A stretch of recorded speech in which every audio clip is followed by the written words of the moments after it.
If I did not directly ask for it, I would be holding my head in my hands and asking the gods why. The crazy bastards did it again, only worse, a lot worse. Thankfully, this time it was actually a request. The Emperor, however, was not so enthusiastic as I was. He stood next to me, his concubines hiding behind his regal form in terror at the human starship sitting in drydock in front of us. It looked like well, since it is likely humans will read this, the ship is a slightly fancier version of the Imperial Gladiator Class cruiser, only in the standard Terran Union color pattern and ballistic or railguns instead of… what were those called? Turbolasers? Doesn't matter. They probably have those turbolaser things around somewhere. I wouldn't be surprised at this point. Crazy apes. This one was called a sentry cruiser, and the humans who built it called it a giant CIW's turret with starship engines. From what I can tell, the damn thing was majority engines and ammunition with a crew of 7 people. 7 for a cruiser. A ship class normally reserved for crews of up to 500 members, this damn thing only has 7 because, and I quote, "If we tried to increase the crew quantity, we'd get rid of too much ammunition." The Emperor looked at me and then the ship with a marked absence of patience. I showed him the giant M1 Garand. His expression went from calm and stoic to what the actual hell. I then showed him the giant MG-42, then handed him an enemy fleet admiral and the remains of one of the deadliest ships in the galaxy turned into Swiss cheese. His expression became a mixture of terror and rage. I'm not sure which was more prominent. Now here we stand in front of a giant turret with engines, ready for it to face its first test fire. The Emperor's expression, now a mixture of both a loss of patience and a loss of temper. The human engineers, hell, even the human admiral, were staring at the glass, salivating at the sight of this ridiculous beast. Mounted on the front, directly in the ship's front portion, where there should be a hangar apparently, was a gun with 8 barrels.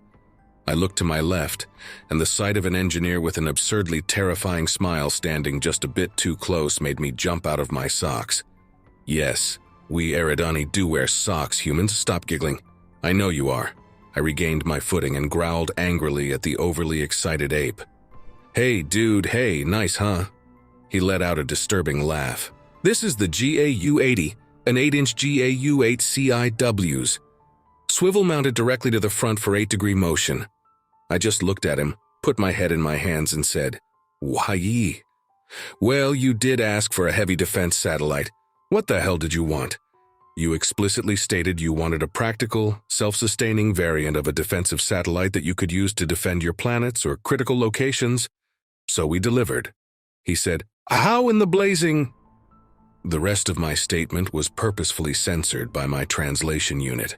My rant continued for a full 10 minutes, most of it being expletives that not even humanity's barbarian ancestors would have used.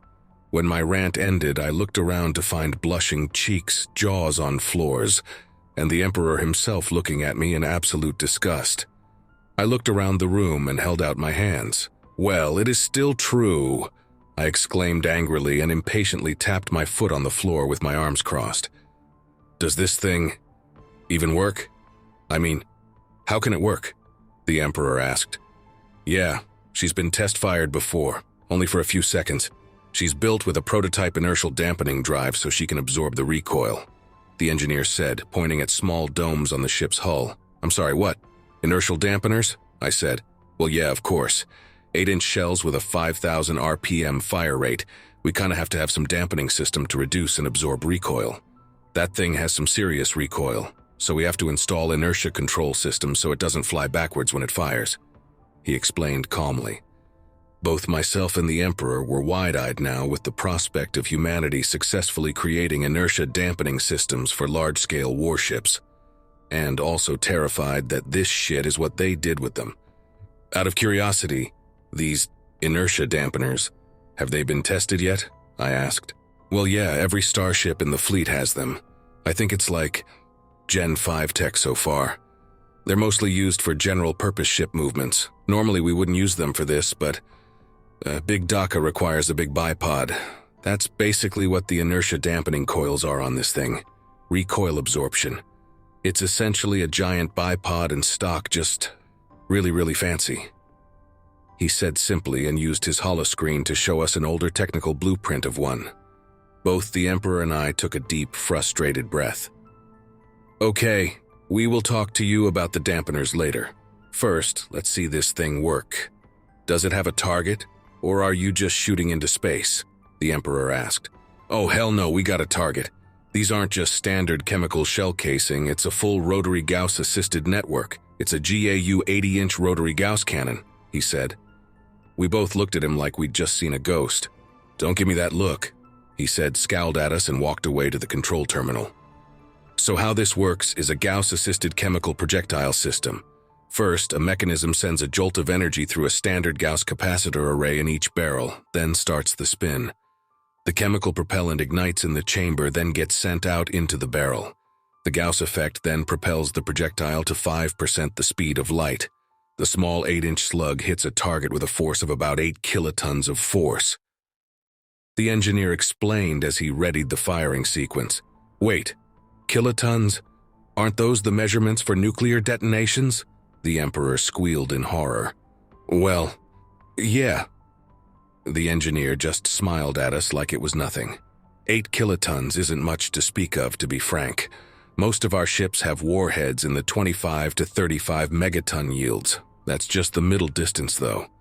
The TSU New York carries a 185 megaton fusion warhead in its missile bay, he said simply, and readied the console.